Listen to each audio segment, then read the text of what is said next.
आओ सुनाए गौरव इतिहास भारत के महान साहित्य की, देश को रोशन करने वाले महान दिग्गज कवियों की। तो नमस्कार दोस्तों, welcome to my YouTube channel Ankita's diary. मैं अंकिता आज फिर से एक बार हाजिर हुई हूँ आप लोगों के सामने भारतीय साहित्य और काव्य के रचयिताओं के इतिहास लेकर। भारत भूमि का स्वर्ण अतीत विश्व इतिहास में एक गौरव निशानी, उस गौरव का तिरंगा लहराए एक राजा हिंदुस्तान। वीरता के सूरज उठाकर पराक्रम से रचे कहानी, भारत सम्राट समुद्रगुप्त इतिहास पर नाम लिखा है सुहानी। पर आज हमारे विषय वीर समुद्रगुप्त नहीं है, क्योंकि उस राजा के दरबार में एक दरबारी थे। इन दोनों के नाता बड़े ही गजब के थे। राजा के वीरता की कहानी इतिहास का बना जुबानी, ये जनाब के कलम के ही धार से। तो दोस्तों, आज हम बात करेंगे कवि हरिसेना के बारे में, और साथ ही साथ आज हम उनके बारे में सारे तथ्य कविता के छंद में आपको वर्णन करेंगे। तो दिल थाम के बैठिए, क्योंकि आज के वीडियो बहुत ही इंटरेस्टिंग होने वाला है। रोचक जानकारी के साथ साथ कविता के मजा लेने के लिए आज के वीडियो पूरे अंत तक जरूर देखिए। तो शुरू करते हैं आज के विषय। 4वीं शताब्दी में वास था उनका, नाम था उनका हरिसेना। छंद बांधना आता था मधुर, आता था कविता से रस बरसाना। कवि थे वो, राजनीतिज्ञ थे, सरकार के वो मंत्री भी थे। विविध गुणों के संभार लेके विविध पद में अधिशाली थे। गुप्त राजाओं के राज्यसभा में कवि हरिसेना मुख्यमंत्री थे। महान राजा समुद्रगुप्त के बहुत ही खास मित्र थे। आसमान और हवा के जैसे दोस्ती एक दूजे का, सागर में लहर के जैसे मेल था उन दोनों का। एक दूजे के साथ में बैठ के लूट के खेल खेलते थे। खेल में राजा के सादगी कवि के बड़े ही मन भाते थे।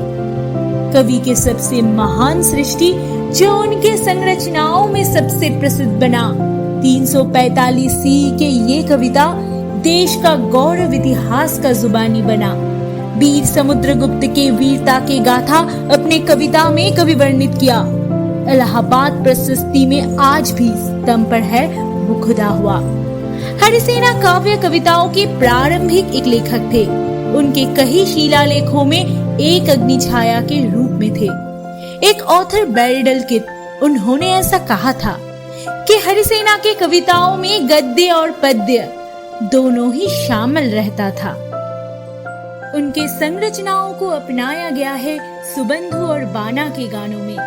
कवि के प्रशंसा उस फिरंगी के मुंह से अमृत जैसे लगते हैं। हरिसेना थे एक महाकवि, उनके लेखन भी अनोखे थे। काव्य शीर्षक उनके कविता में स्पष्ट रूप में रहते थे। प्राचीन भारत के ये संस्कृत कवि गुप्त दरबार के रोशन सितारा, अतीत राजा के वीरता के वर्णन वर्तमान के चित्त पे उतारा। इतिहास को जिन्होंने धन्य किया अपने कलम के धार से, गौरव आज भी भारत का उस महान कवि के शान से।